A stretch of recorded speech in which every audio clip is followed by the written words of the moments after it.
অশান্ত Bangladesh high alert Bongaon Petrapole সীমান্তে BSF এর কড়া নজরদারি, আমদানি রফতানি বন্ধ। পেট্রাপোলে সীমান্ত পরিদর্শনে বিএসএফ এর ডিজি।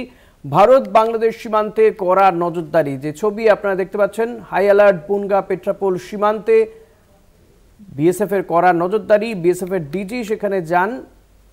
আমদানি রফতানি বন্ধ রয়েছে পেট্রাপোল সীমান্তে। প্রতিনিধি দেবাশিস মণ্ডল রয়েছেন আমার সঙ্গে। দেবাশিস, এই আমদানি রপ্তানি বন্ধ রয়েছে, সেটা কি চালু করা গেল কোনোভাবে?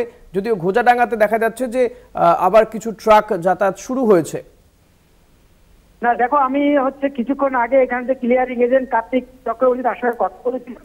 তিনি যেটা জানিয়েছেন যে গতকাল বিকাল লাস্ট 3টে পর্যন্ত গাড়ি গিয়েছিল, তারপরে গাড়ি বন্ধ হয়ে যায়।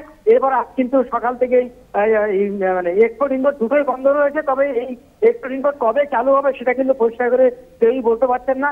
যদিও বিএসএফ এর ডিজি পেট্রাপোল সীমান্তে আজকে এসেছিলেন, প্রায় ঘন্টাখানেক ছিলেন এবং তিনি বিভিন্ন এলাকা পরিদর্শন করেন।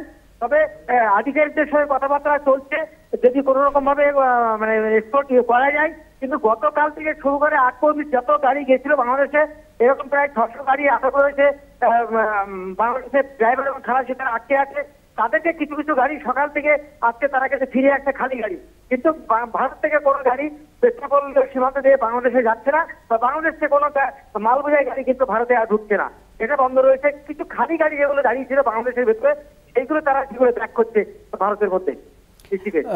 দেবাশিস, এই বিএসএফ এর ডিজি তিনি পরিদর্শনে যান, বিশেষ কোনো নির্দেশ কি দেওয়া হয়েছে?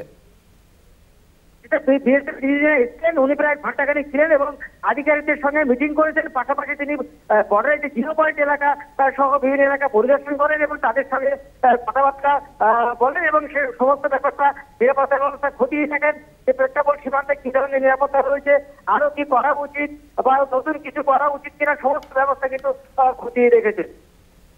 ধন্যবাদ দেবাশিস। কথা বলছিলাম প্রতিনিধি দেবাশিস মণ্ডলের সঙ্গে।